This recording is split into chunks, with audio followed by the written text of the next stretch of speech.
నమస్కారం, వార్తలకి స్వాగతం. నేను పవన్ కుమార్. ముందుగా ఈనాటి ముఖ్యాంశాలు. రేపు హైదరాబాద్లో రాష్ట్రపతి పర్యటన. భారతీయ కళా మహోత్సవ్ను ప్రారంభించనున్న ద్రౌపది ముర్ము. గోవాలో అట్టహాసంగా మొదలైన 56వ భారత అంతర్జాతీయ చలనచిత్రోత్సవ వేడుకలు ప్రపంచ సినిమా సాంస్కృతిక మార్పిడికి ఇఫీ వేదికగా పనిచేస్తోందన్న కేంద్ర మంత్రి మురుగన్. రేషన్ షాపుల్లో సన్నబియ్యం పంపిణీతో దేశానికే మోడల్గా నిలిచామన్న సీఎం రేవంత్ రెడ్డి. రాష్ట్రంలో ధాన్యం కొనుగోలు లక్ష్యాన్ని పెంచాలని కేంద్ర మంత్రి ప్రహ్లాద్ జోషికి విజ్ఞప్తి. ఫార్ములా ఈ రేస్ కేసులో కేటీఆర్పై విచారణకు గవర్నర్ ఆమోదం. రాజకీయ కక్షతోనే ప్రభుత్వం కేసు పెట్టిందని బీఆర్ఎస్ ఆరోపణ. ఎమ్మెల్యేల అనర్హత పిటిషన్లపై విచారణ వేగవంతం చేసిన స్పీకర్. కడియం శ్రీహరి, దానం నాగేందర్కు మరోసారి నోటీసులు జారీ. ఖనిజ వనరుల గుర్తింపులో జీఎస్ఐ కీలక పాత్ర పోషిస్తుందన్న కిషన్ రెడ్డి. దేశంలో గత 10 ఏళ్లలో ఖనిజాల ఉత్పత్తి 160% పెరిగిందని వెల్లడి. బీహార్లో కొలువుదీరిన కొత్త ప్రభుత్వం. ముఖ్యమంత్రిగా 10వ ప్రమాణం చేసిన నితీష్ కుమార్. ప్రమాణ స్వీకారోత్సవానికి హాజరైన ప్రధాని, కేంద్ర మంత్రులు. రాష్ట్రాల అసెంబ్లీలు పంపే బిల్లుల సమ్మతిపై సుప్రీంకోర్టు కీలక తీర్పు. రాష్ట్రపతి, గవర్నర్కు కాలపరిమితి నిర్దేశించలేమని స్పష్టీకరణ. వార్తలోని వివరాలు. ఫార్ములా ఈ కార్ రేసింగ్ కేసులో కీలక పరిణామం చోటు చేసుకుంది. ఈ కేసులో మాజీ మంత్రి, బీఆర్ఎస్ వర్కింగ్ ప్రెసిడెంట్ కేటీఆర్పై విచారణకు గవర్నర్ జిష్ణుదేవ్ వర్మ అనుమతించారు. దీంతో కేటీఆర్తో పాటు పలువురిపై ఏసీబీ త్వరలోనే ఛార్జ్ షీట్ దాఖలు చేసే అవకాశం కనబడుతోంది. మరిన్ని వివరాలు.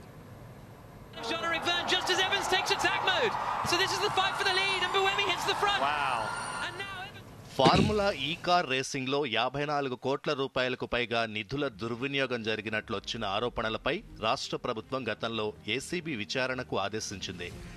కేటీఆర్తో పాటు పలువురు అధికారులను పలుమార్లు విచారించిన ఏసీబీ కేటీఆర్ పాత్రపై సాక్ష్యాలున్నాయంటూ ప్రాసిక్యూషన్కు అనుమతి కోరుతూ గవర్నర్కు గత సెప్టెంబర్లో లేఖ రాసింది. దీనిపై న్యాయ నిపుణుల సలహాలు తీసుకున్న గవర్నర్ జిష్ణుదేవ్ వర్మ తాజాగా కేటీఆర్పై విచారణకు అనుమతించారు. ఫార్ములా ఈ కార్ రేసింగ్ 9, 10, 11, 12వ సీజన్లను హైదరాబాద్లో నిర్వహించేలా ఫార్ములా ఈ ఆపరేషన్స్తో ఏఎస్ నెక్స్ట్ జెన్ 2022లో ఒప్పందం కుదుర్చుకుంది. పురపాలక శాఖ ఆధ్వర్యంలో ఈ పోటీలకు మౌలిక సదుపాయాలు కల్పించారు. 2023 ఫిబ్రవరి 10, 11 తేదీల్లో నెక్లెస్ రోడ్లో 9వ సీజన్ ఫార్ములా ఈ కార్ రేసింగ్ నిర్వహించారు. 10వ సీజన్ నుంచి ఏఎస్ నెక్స్ట్ జెన్ అకస్మాత్తుగా వైదొలిగింది. దీంతో కేటీఆర్ మౌఖిక ఆదేశాలతో హెచ్ఎండిఏ 2023 అక్టోబర్లో ఫార్ములా ఈ ఆపరేషన్ సంస్థకు 54 కోట్ల 88 లక్షల రూపాయలను నేరుగా బదిలీ చేసింది. ఆర్థిక శాఖ, ఆర్బీఐ అనుమతి లేకుండా బ్రిటన్ సంస్థకు డాలర్ల రూపంలో చెల్లించడం వివాదాస్పదమైంది.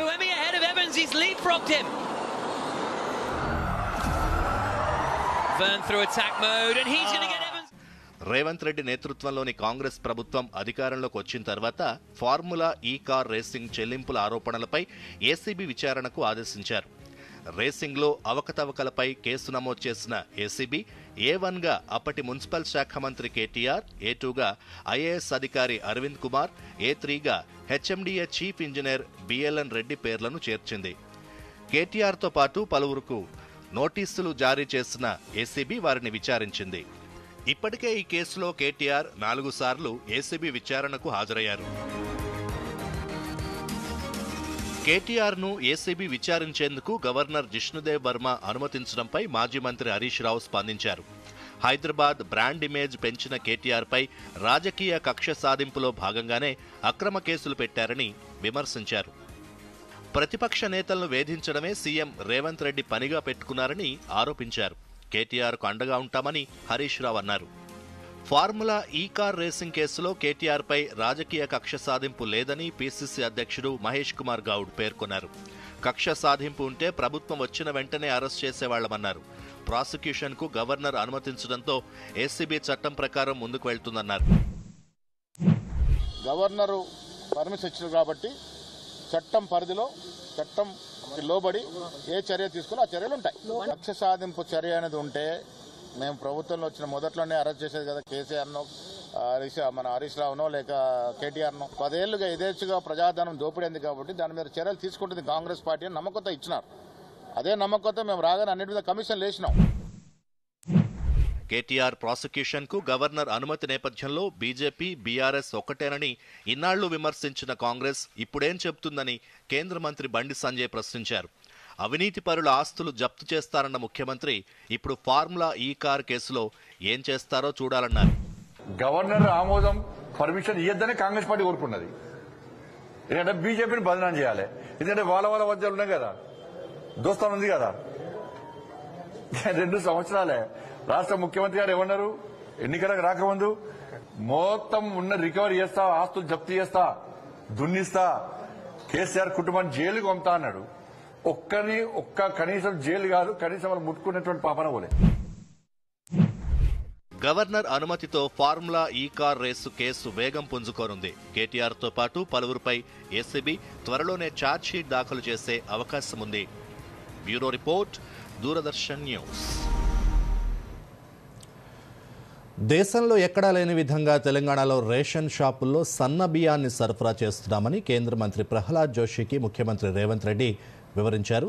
ఈరోజు కేంద్ర మంత్రితో ముఖ్యమంత్రి సమావేశమయ్యారు. ఈ సందర్భంగా రాష్ట్రంలో సన్న బియ్యం పంపిణీ విషయాన్ని కేంద్ర మంత్రి దృష్టికి తీసుకెళ్లారు. తెలంగాణలో పంపిణీ చేసినట్లే దేశవ్యాప్తంగా సన్న బియ్యాన్ని పంపిణీ చేయాలని కేంద్ర మంత్రిని సీఎం కోరారు. పూర్తిస్థాయి అధ్యయనం తర్వాత పరిశీలించి దేశవ్యాప్తంగా సన్న బియ్యం పంపిణీపై నిర్ణయం తీసుకుంటామని కేంద్ర మంత్రి ప్రహ్లాద్ జోషి ఈ సందర్భంగా తెలిపారు. ఈ సమావేశంలో రాష్ట్ర పౌర సరఫరాల శాఖ మంత్రి ఉత్తమ్ కుమార్ రెడ్డి, రాష్ట్ర ప్రభుత్వ ప్రధాన కార్యదర్శి రామకృష్ణారావు పాల్గొన్నారు.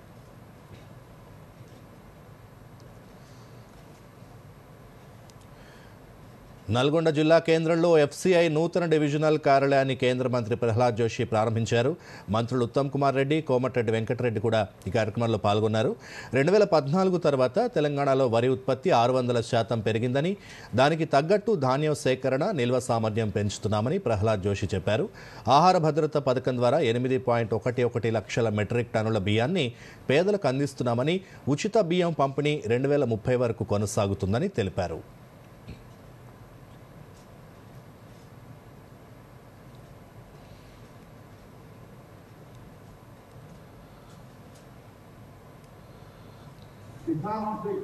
మంత్రి ఉత్తమ్ కుమార్ రెడ్డి మాట్లాడుతూ ఈ ఖరీఫ్లో తెలంగాణలో అత్యధిక వరి దిగుబడి వచ్చిందని, రైతులు పండించిన ప్రతి గింజను కేంద్ర సహకారంతో కొనుగోలు చేస్తామని చెప్పారు.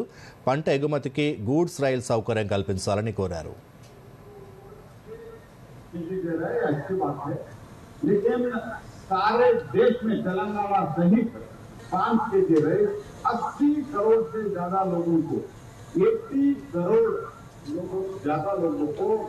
हर महीने 5 केजी हमारी सरकार सभी देशों में बांटती है।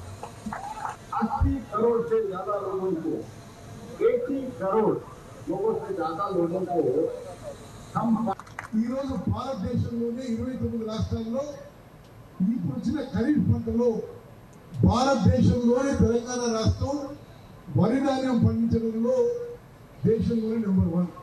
ఈసారి మన ఖరీఫ్ పంట సుమారు 150 లక్షల మెట్రిక్ టన్నులు వచ్చింది. దేశ అభివృద్ధిలో సరకు రవాణా రంగం కీలక పాత్ర పోషిస్తోందని, ఈ రంగంలో సాంకేతికత పెరగాల్సిన అవసరం ఉందని కేంద్ర నైపుణ్యాభివృద్ధి శాఖ సహాయ మంత్రి జయంత్ చౌదరి అన్నారు. హైదరాబాద్లోని ఎన్ఎస్టీఐలో ఏర్పాటు చేసిన లాజిస్టిక్ నైపుణ్య శిక్షణ కేంద్రాన్ని కేంద్ర మంత్రి ప్రారంభించారు.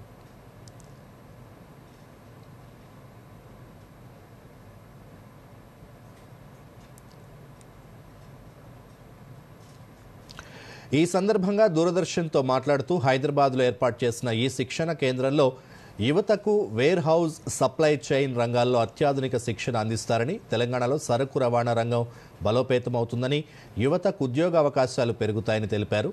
లాజిస్టిక్స్ సెక్టార్ స్కిల్ కౌన్సిల్ సహకారంతో రెడింగ్టన్ ఫౌండేషన్ ఈ శిక్షణ కేంద్రాన్ని ఏర్పాటు చేసింది.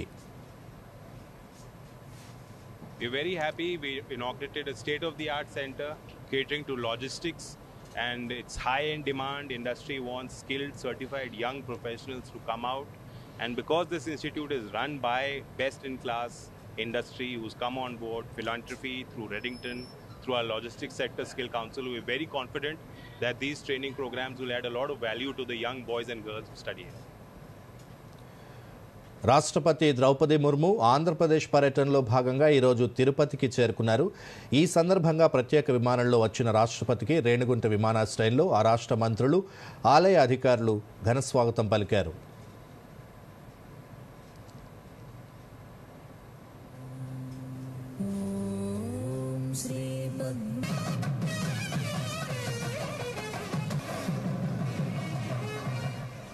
అనంతరం రాష్ట్రపతి రోడ్డు మార్గంలో తిరుచానూరులోని పద్మావతి అమ్మవారిని దర్శించుకున్నారు. ఆలయంలో కార్తీక బ్రహ్మోత్సవాల సందర్భంగా పద్మావతి అమ్మవారిని దర్శించుకుని ప్రత్యేక పూజలు చేశారు. రేపు తిరుమలలో వరాహస్వామిని, వెంకటేశ్వర స్వామిని దర్శించుకుంటారు. అనంతరం హైదరాబాద్ బొల్లారం రాష్ట్రపతి నిలయంలో జరిగే కార్యక్రమంలో ద్రౌపది ముర్ము పాల్గొంటారు.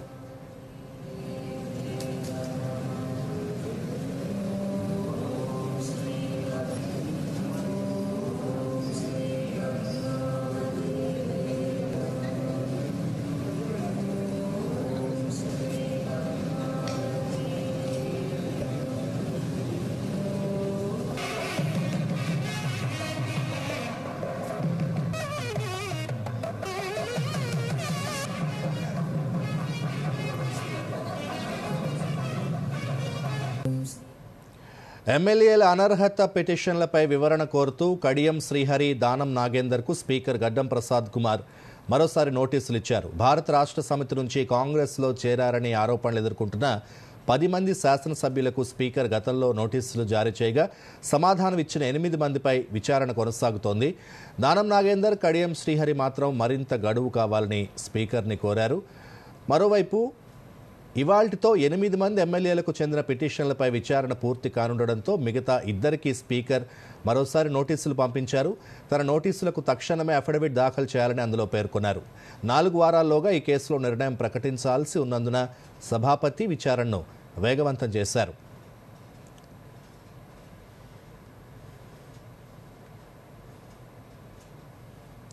ఇప్పుడు కాసేపు ప్రకటనలు. మన డెజర్ట్ వచ్చేసింది కానీ మన ఛాంపియన్ ఇంకా రాలేదు. మరి బిల్లిచ్చే ముందేనే వస్తుందంటారా? సో గర్ల్స్, ఏంటటా సంగతి? బిల్లట సంగతి ఏది నీ కాడి పిన్ని? ఆర్బీఐ అంటుంది మీ పిన్, ఓటీపీ, సివివి లేదా ఇంటర్నెట్ బ్యాంకింగ్ పాస్వర్డ్ ఎవరికీ ఇవ్వద్దు. ఆన్లైన్ బ్యాంకింగ్ మీ సొంత కంప్యూటర్, మొబైల్ ఇంకా సెక్యూర్ నెట్వర్క్ నుంచే చెయ్యండి. తినడం ఛాంపియన్షిప్ జరిగిందా? ఆర్బీఐ అంటుంది విషయాలు తెలుసుకోండి, జాగరూకంగా ఉండండి. వార్తలకు తిరిగి స్వాగతం. స్థానిక సంస్థల ఎన్నికల నిర్వహణకు రాష్ట్ర ఎన్నికల కమిషన్ ఏర్పాట్లను వేగవంతం చేసింది. ఇవాళ్టి నుంచి గ్రామ పంచాయతీల్లో ఓటర్ల సవరణను చేపట్టింది. 4 రోజుల పాటు ఇది కొనసాగనుంది. అలాగే రాష్ట్ర, జిల్లా స్థాయి అధికారులతో రాష్ట్ర ఎన్నికల కమిషనర్ రాణి కుముదిని వీడియో కాన్ఫరెన్స్ నిర్వహించారు. అన్ని జిల్లా కలెక్టర్లు, ఎస్పీలు, పంచాయతీరాజ్ శాఖ ఉన్నతాధికారులు వీడియో కాన్ఫరెన్స్లో పాల్గొన్నారు. గ్రామ పంచాయతీల ఓటరు జాబితా సవరణ, తుది ప్రచురణపై చర్చించారు. పోలింగ్ కేంద్రాల ఏర్పాటు, సౌకర్యాలు, సాంకేతిక ఏర్పాట్ల సన్నద్ధతపై అధికారులకు రాణి కుముదిని దిశానిర్దేశం చేశారు. ఎన్నికల నిర్వహణకు సంబంధించి రాష్ట్ర ఎన్నికల సంఘం త్వరలోనే అధికారికంగా షెడ్యూల్ ప్రకటించే అవకాశం ఉంది.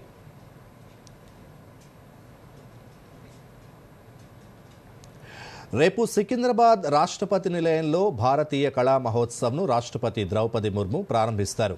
కేంద్ర సాంస్కృతిక, పర్యాటక, జౌళి మంత్రిత్వ శాఖలు సంయుక్తంగా నిర్వహిస్తున్న ఈ మహోత్సవానికి ఉచిత ప్రవేశం కల్పించారు.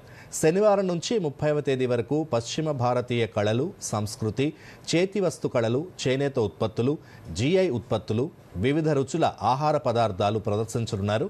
ఉదయం 10 గంటల నుంచి రాత్రి 8 గంటల వరకు ప్రజలు సందర్శించవచ్చని నిర్వాహకులు తెలిపారు.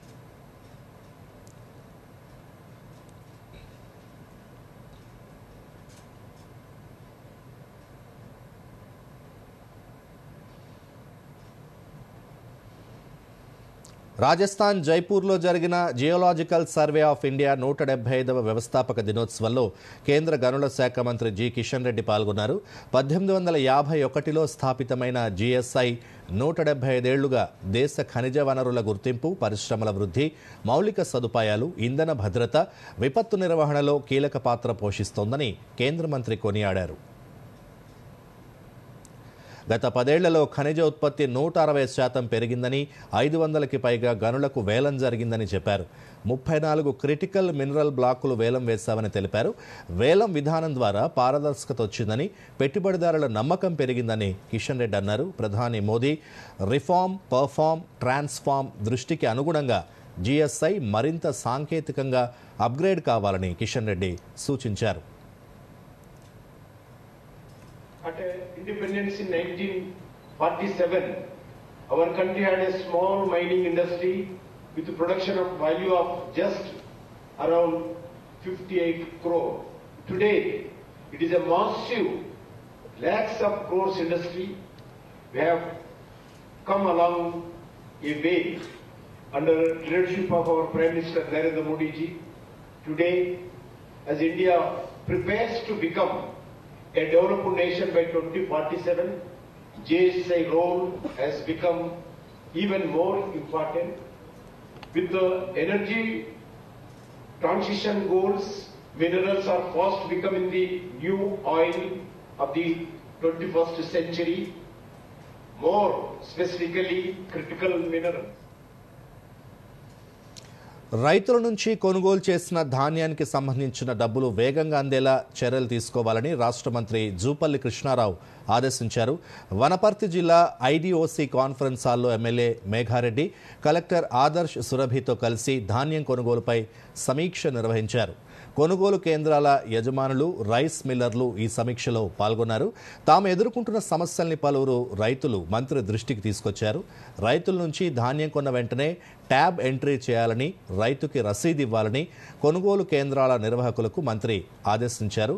కొనుగోలు చేసిన ధాన్యాన్ని తరలించడానికి తగిన సంఖ్యలో వాహనాల్ని అందుబాటులో ఉంచాలని అధికారులకు సూచించారు. ప్రతి కొనుగోలు కేంద్రానికి ఒక ప్రభుత్వ అధికారిని నియమించాలని, సమస్యల్ని సత్వరమే పరిష్కరించే విధంగా చర్యలు తీసుకోవాలని మంత్రి జూపల్లి ఆదేశించారు. ఇప్పటివరకు జిల్లాలో 33,000 మెట్రిక్ టన్నుల వడ్లు కొనుగోలు చేసినట్లు మంత్రి వెల్లడించారు. ఎవరు తప్పు చేసినా ఉపయోగించే సమస్య లేదు. దీంతో పాటుగా కలెక్టర్ గారు కూడా స్పష్టంగా చెప్పేది ఒక మాట, ప్రతి కేంద్రానికి ఒక ప్రభుత్వ అధికారిని ఈ వరి కొనుగోలు కేంద్రానికి డెప్యూట్ చేయమని చెప్పడం జరిగింది. వాళ్ళు ఓవరాల్ గా దాన్ని సూపర్వైజ్ చేయాలి. కంప్లీట్ గా వరి కొనుగోలు అయ్యేంత వరకు ఆ అధికారి అక్కడే ఉండేట్టు కార్మించాలని స్పష్టంగా ఇవ్వడం జరిగింది. ఎవరికైనా ఇబ్బంది జరిగితే తక్షణమే స్పందించి కలెక్టర్ గారి దృష్టికి, సంబంధించిన శాసనసభ దృష్టికి, మా దృష్టికి తీసుకురమ్మని రైతాంగాన్ని కూడా మీ ద్వారా విజ్ఞప్తి చేస్తా ఉన్నాం. ఎక్కడ ఎవరికి నష్టం జరిగినా ఇబ్బంది. ఇప్పుడు కాసేపు ప్రకటనలు.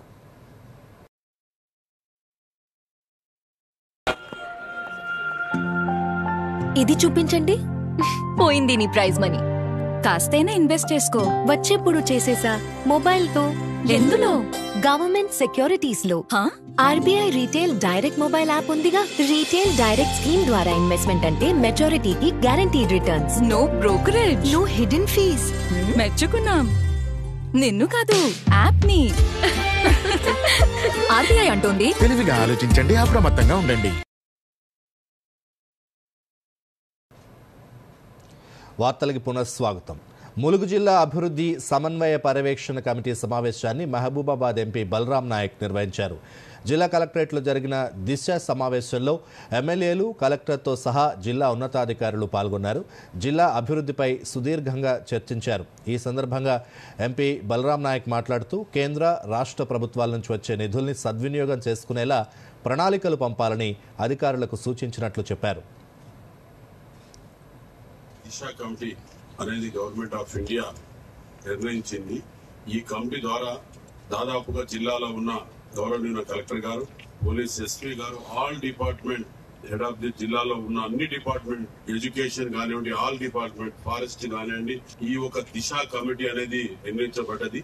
ఈ దిశ కమిటీ ద్వారా గవర్నమెంట్ ఆఫ్ ఇండియా నుంచి వచ్చే నిధులేంటిది, స్టేట్ గవర్నమెంట్ నుంచి వచ్చే నిధులేంటిది, ఏ విధంగా మనం ఉపయోగించుకుంటే బాగుంటుందని ఒక నిర్ణయితగా నిర్ణయం తీసుకొని వాళ్ళ ప్రపోజల్ రాష్ట్రాల మధ్య సాంస్కృతిక వారధి సుహృద్భావ వాతావరణాన్ని సృష్టిస్తుందని గవర్నర్ జిష్ణుదేవ్ వర్మ అన్నారు. ప్రతి రాష్ట్రం తమ సాంస్కృతిక వారసత్వాన్ని ఇతర ప్రాంతాలతో పంచుకోవడం వల్ల అనేక ఉపయోగాలున్నాయని పేర్కొన్నారు. హైదరాబాద్ వేదికగా జరుగుతున్న తెలంగాణ ఈశాన్య రాష్ట్రాల కనెక్ట్ కార్యక్రమాన్ని రాష్ట్ర ముఖ్యమంత్రి రేవంత్ రెడ్డి త్రిపుర గవర్నర్ ఇంద్రసేనారెడ్డితో కలిసి గవర్నర్ జిష్ణుదేవ్ వర్మ ప్రారంభించారు. ఈ కార్యక్రమంలో మంత్రులు పొన్నం ప్రభాకర్, పొంగులేటి శ్రీనివాసరెడ్డి, జూపల్లి కృష్ణారావు, సీతక్క పాల్గొన్నారు. ఈ సందర్భంగా గవర్నర్ జిష్ణుదేవ్ వర్మ మాట్లాడుతూ ఈశాన్య రాష్ట్రాల సంస్కృతిని హైదరాబాద్ వేదికగా పరిచయం చేయడం సంతోషంగా ఉందన్నారు. ఇలాంటి కార్యక్రమాలు ప్రాంతాల మధ్య సంబంధాలను బలోపేతం చేస్తాయని పేర్కొన్నారు. ముఖ్యమంత్రి రేవంత్ రెడ్డి మాట్లాడుతూ తెలంగాణ ఈశాన్య రాష్ట్రాల సమ్మేళనాన్ని స్వాగతిస్తున్నామన్నారు. రైజింగ్ తెలంగాణ 2047ను డిసెంబర్ 8, 9 తేదీల్లో నిర్వహిస్తున్నామని చెప్పారు. ప్రపంచంలోని పలు ప్రాంతాల నుంచి ప్రముఖులు పాల్గొంటారన్నారు. And we started planning this festival as quite a different festival, as people all over think that a cultural festival should not have healthcare, or a healthcare festival should not have culture. We thought of it in a different way, that every art is a science and every science is an art. Goa వేదికగా 9 రోజుల పాటు జరిగే 56వ భారత అంతర్జాతీయ చలనచిత్రోత్సవ వేడుకలు ఘనంగా ప్రారంభమయ్యాయి. గోవా సంస్కృతిని చాటేలా ఏర్పాటు చేసిన కార్యక్రమాలు వివిధ రాష్ట్రాల శకటాలు ఆకట్టుకున్నాయి. ఇఫీ వేడుకల్లో 81 దేశాలకు చెందిన 240 చిత్రాల్ని ప్రదర్శిస్తారు. మరిన్ని వివరాలు చూద్దాం. 56వ భారత అంతర్జాతీయ చలనచిత్రోత్సవ వేడుకలు అట్టహాసంగా గోవాలో ప్రారంభమయ్యాయి. ఇఫీ వేడుకల్ని గోవా గవర్నర్ అశోక్ గజపతిరాజుతో కలిసి కేంద్ర సమాచార ప్రసార శాఖ సహాయ మంత్రి డాక్టర్ ఎల్ మురుగన్ ప్రారంభించారు. 9 రోజుల పాటు జరిగే ఈ వేడుకల్లో 81 దేశాలకు చెందిన 240 చిత్రాల్ని ప్రదర్శిస్తారు. అంతర్జాతీయ దర్శకులు, నిర్మాతలు, డిస్ట్రిబ్యూటర్లు, కథా రచయితల్ని ఒకే వేదికపైకి ఇఫీ తీసుకొచ్చింది. ఇఫీ ఆరంభ వేడుకల్లో గోవా సంస్కృతి సంప్రదాయాన్ని చాటేలా ఏర్పాటు చేసిన ప్రదర్శనలు ఆకట్టుకున్నాయి. వివిధ రాష్ట్రాల శకటాల్ని ప్రదర్శించారు. టాలీవుడ్ నటుడు బాలకృష్ణతో పాటు పలువురు సినీ ప్రముఖులు ఇఫీ వేడుకల్లో పాల్గొన్నారు. ఇఫీ వేడుకల్లో కొరియన్ అతిథి జేవోన్ కిమ్ వందే మాతరం గీతాన్ని ఆలపించి ఆకట్టుకున్నారు. ప్రేక్షకులు లేచి అతన్ని ఉత్సాహపరిచారు. ఇఫీ వేడుకల్లో భాగంగా 19వ ఎడిషన్ వేవ్స్ ఫిలిం బజార్ కూడా ప్రారంభమైంది. ఆసియా ఫిలిం మార్కెట్లో ప్రసిద్ధి పొందిన వేవ్స్ ఫిలిం బజార్ నిర్మాతలు, స్టూడియోలు, అంతర్జాతీయ భాగస్వాముల్ని కలుపుతూ ప్రత్యేక పరిశ్రమ వేదికగా సేవలు అందిస్తోంది. కేంద్ర మంత్రి మురుగన్ ఈ సందర్భంగా మాట్లాడుతూ ఇఫీ ప్రతి ఏడాది ఓ కొత్త కోణాన్ని సంతరించుకుంటోందన్నారు. ప్రపంచ సినిమా సాంస్కృతిక మార్పిడికి ఇఫీ వేదికగా పనిచేస్తోందని తెలిపారు. వేవ్స్ ఫిలిం బజార్ థియేటర్ల నుండి ప్రపంచ నిర్మాతల వరకు ఉన్న అంతరాన్ని తగ్గించి యువ ప్రతిభకు వేదికగా నిలుస్తుందన్నారు. కంటెంట్, సృజనాత్మకత, సంస్కృతి అనే 3 స్తంభాలపై నిర్మించబడిన ఆరెంజ్ ఎకానమీకి ప్రధాని Modi ప్రాధాన్యతిస్తున్నారన్నారు. Under the visionary leader of our Honorable Prime Minister Shri Narendra Modi ji, to speak about this cinema and media entertainment sector, I mentioned this quote, "This is the time of dawn of orange economy in India. Content, creativity and culture, the 3 pillars of orange economy." So the Ministry of Information and Technology taking various steps to give the bridge to the new creators, new young minds, creative minds to the global level. The Waves Bazaar giving a chances to them, and also the creators from various part of the country, they are going a global level reach towards the from the Waves as well as the IFFI. The IFFI 56th edition, while we celebrating, and various activities going to take place. We will enjoy, we will take this opportunity to grow our cinema industry to further height. Sanjay జాజు మాట్లాడుతూ దేశ cinema వైవిధ్యాన్ని జరుపుకునే కార్నివాల్గా ఇఫీని అభివర్ణించారు. ఈ సంవత్సరం waves film బజార్లో 300కు పైగా అత్యుత్తమ చిత్రాల ప్రదర్శన ఉండనుందన్నారు. To this grand opening of IFFI, which is being tried out for the first time in the form of a carnival, which is going to celebrate the rich diversity of Indian cinema. Ladies and gentlemen, IFFI this year has many firsts. We have the largest collection of films coming in from close to 80 countries. We have films which are being premiered for the first time internationally. There are global premieres, there are national premieres, there are films which have made way into the competition section. We had the largest number of entries, close to 3,000 entries, and from which there are few films which are part of the competition section.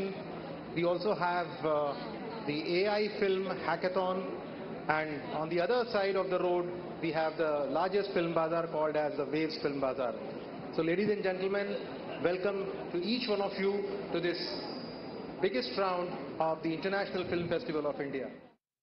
ఇఫీ ప్రారంభోత్సవానికి కేంద్ర సమాచార ప్రసార కార్యదర్శి సంజయ్ జాజు, Waves Bazaar సలహాదారు Jerome ఫీలో ఆర్ట్, Korea రిపబ్లిక్కు చెందిన Jaewon Kim, IFFI festival director Shekhar Kapur హాజరయ్యారు. Bureau report, Doordarshan news. ఆదివాసీల అభివృద్ధికి కేంద్రం కట్టుబడి ఉందని రాష్ట్రపతి ద్రౌపది ముర్ము పేర్కొన్నారు. ఛత్తీస్గఢ్లోని అంబికాపూర్లో జరిగిన జనజాతీయ గౌరవ దివస్ కార్యక్రమానికి రాష్ట్రపతి ముఖ్య అతిథిగా హాజరయ్యారు. గత దశాబ్ద కాలంగా ఆదివాసీల అభివృద్ధికి పలు జాతీయ స్థాయి పథకాలని కేంద్రం అమలు చేస్తోందన్నారు. ధర్తీ ఆబా జనజాతి గ్రామ్ ఉత్కర్ష్ అభియాన్, పీఎం జన్మన్ పథకాలతో 5 కోట్ల మంది ఆదివాసీలకు ప్రయోజనం చేకూరుతుందని తెలిపారు. భగవాన్ బిర్సా ముండా 150వ జయంతి సందర్భంగా ప్రారంభమైన ఆది కర్మయోగి అభియాన్ కింద 20 లక్షల మంది వాలంటీర్ల నెట్వర్క్ ఏర్పడుతోందని, వీరు ఆదివాసీల అభివృద్ధికి కృషి చేస్తారని రాష్ట్రపతి ఆశాభావం వ్యక్తం చేశారు.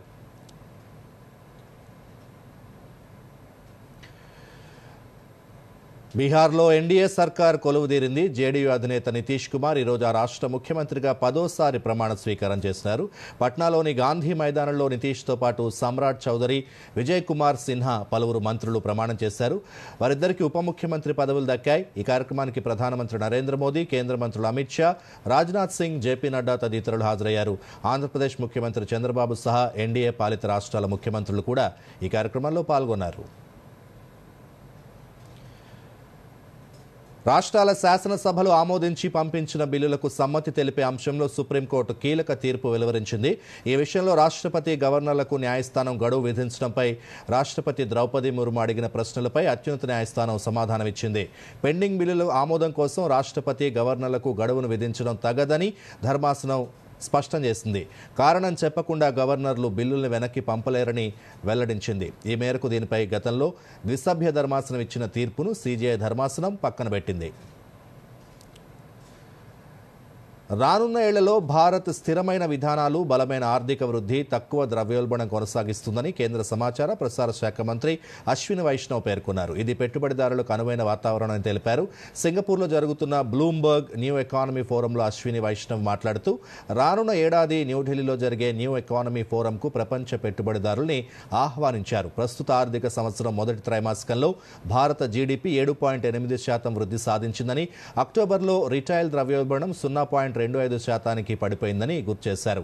డీప్ ఫేక్, సింథటిక్ కంటెంట్ వల్ల పౌరుల, సంస్థల మధ్య నమ్మకం కోల్పోతోందని ఆందోళన వ్యక్తం చేసిన అశ్విని వైష్ణవ్, సోషల్ మీడియా ప్లాట్ఫామ్లు తాము అందిస్తున్న కంటెంట్కు బాధ్యత వహించాలని స్పష్టం చేశారు. భారత్లో పనిచేసే కంపెనీలు దేశ రాజ్యాంగం, చట్టాలు, సామాజిక సాంస్కృతిక వైవిధ్యాన్ని గౌరవించాలన్నారు. 3I/అట్లాస్ తోకచుక్కకు చెందిన కొత్త ఇమేజ్ను ఇస్రో రిలీజ్ చేసింది. మౌంట్ అబూలోని 1.2 మీటర్ల టెలిస్కోప్కు ఆ తోకచుక్క చిక్కింది. ఈ నెలలోనే ఆ తోకచుక్కను తమ కెమెరాల్లో బంధించినట్లు ఇస్రో వెల్లడించింది. చాలా ప్రకాశవంతంగా వెలుగుతున్న న్యూక్లియస్ చుట్టూ బ్లూ గ్రీన్ రంగుల వలయం ఉన్నట్లు గుర్తించారు. అయితే సౌర కుటుంబం దిశగా దూసుకొస్తున్న సమయంలో ఆ తోకచుక్క చుట్టూ ఉన్న వాయుగోళం, ధూళి క్రమంగా విస్తరిస్తూ ఉంటుంది. ఈ 3I అట్లాస్ తోకచుక్క మన సౌర కుటుంబానికి అవతలే ఉన్నా అది మన సౌర వ్యవస్థలో ఉన్నట్లుగా ప్రవర్తిస్తుందని ఇస్రో శాస్త్రవేత్తలు భావిస్తున్నారు. శబరిమల అయ్యప్ప స్వామి దర్శనం కోసం భక్తులు వేల సంఖ్యలో హాజరవుతున్నారు. దీంతో అక్కడ తీవ్ర ఉద్రిక్తత నెలకొంది. అయితే రద్దీని తగ్గించేందుకు స్పాట్ బుకింగ్ టికెట్లను 5,000కు పరిమితి చేశారు. ప్రతిరోజు 20,000 స్పాట్ బుకింగ్ టికెట్లను జారీ చేసే స్థానంలో ఇప్పుడు ఆ సంఖ్యను తగ్గించారు. కోర్టు ఆదేశాల ప్రకారం స్పాట్ బుకింగ్ను 5,000 మందికే పరిమితం చేశారు. అయినా పంబా, నీలక్కల్ వద్ద ఉన్న కౌంటర్ల సమీపంలో భారీ సంఖ్యలో భక్తులు బారులు తీరారు.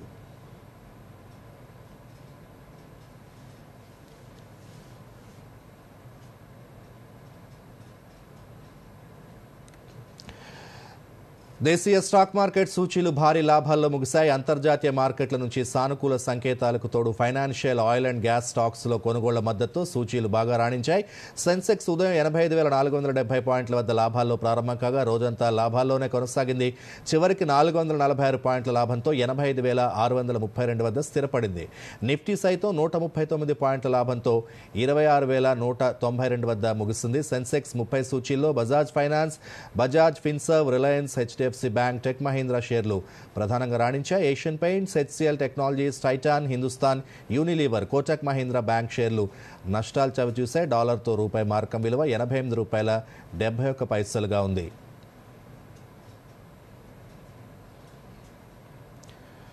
గోవా వేదికగా 9 రోజుల పాటు జరిగే 56వ భారత అంతర్జాతీయ చలనచిత్రోత్సవ వేడుకలు ఘనంగా ప్రారంభమయ్యాయి. ఈ సందర్భంగా సినిమా పండుగ ఇఫీ 2025 శీర్షికన రేపు ఉదయం 8:30 ప్రత్యేక కార్యక్రమం స్పాట్లైట్ ప్రసారం కానుంది.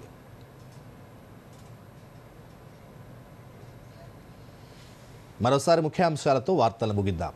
నమస్కారం. రేపు హైదరాబాద్లో రాష్ట్రపతి పర్యటన, భారతీయ కళా మహోత్సవ్ను ప్రారంభించనున్న ద్రౌపది ముర్ము. గోవాలో అట్టహాసంగా మొదలైన 56వ భారత అంతర్జాతీయ చలనచిత్రోత్సవ వేడుకలు ప్రపంచ సినిమా సాంస్కృతిక మార్పిడికి ఇఫీ వేదికగా పనిచేస్తోందన్న కేంద్ర మంత్రి మురుగన్. రేషన్ షాపుల్లో సన్నబియ్యం పంపిణీతో దేశానికే మోడల్గా నిలిచామన్న సీఎం రేవంత్ రెడ్డి. రాష్ట్రంలో ధాన్యం కొనుగోలు లక్ష్యాన్ని పెంచాలని కేంద్ర మంత్రి ప్రహ్లాద్ జోషికి విజ్ఞప్తి. ఫార్ములా ఈ రేస్ కేసులో కేటీఆర్పై విచారణకు గవర్నర్ ఆమోదం. రాజకీయ కక్షతోనే ప్రభుత్వం కేసు పెట్టిందని బీఆర్ఎస్ ఆరోపణ. ఎమ్మెల్యేల అనర్హత పిటిషన్లపై విచారణ వేగవంతం చేసిన స్పీకర్. కడియం శ్రీహరి, దానం నాగేందర్కు మరోసారి నోటీసులు జారీ. ఖనిజ వనరుల గుర్తింపులో జీఎస్ఐ కీలక పాత్ర పోషిస్తుందన్న కిషన్ రెడ్డి. దేశంలో గత 10 ఏళ్లలో ఖనిజాల ఉత్పత్తి 160% పెరిగిందని వెల్లడి. బీహార్లో కొలువుదీరిన కొత్త ప్రభుత్వం. ముఖ్యమంత్రిగా 10వ ప్రమాణం చేసిన నితీష్ కుమార్. ప్రమాణ స్వీకారోత్సవానికి హాజరైన ప్రధాని, కేంద్ర మంత్రులు. రాష్ట్రాల అసెంబ్లీలు పంపే బిల్లుల సమ్మతిపై సుప్రీంకోర్టు కీలక తీర్పు. రాష్ట్రపతి, గవర్నర్కు కాలపరిమితి నిర్దేశించలేమని స్పష్టీకరణ. ఇప్పుడు వార్తలు ఎక్కడైనా ఎప్పుడైనా DD న్యూస్ ఇప్పుడు మీ చేతిలో. దూరదర్శన్ యాదగిరి వార్తలు డిజిటల్ ప్లాట్ఫామ్స్ లో చూడండి. యూట్యూబ్, ఫేస్బుక్, ఇన్స్టాగ్రామ్, ఎక్స్ మరియు వేవ్స్ లో ఫాలో అవ్వండి, లైక్ చేయండి, షేర్ చేయండి.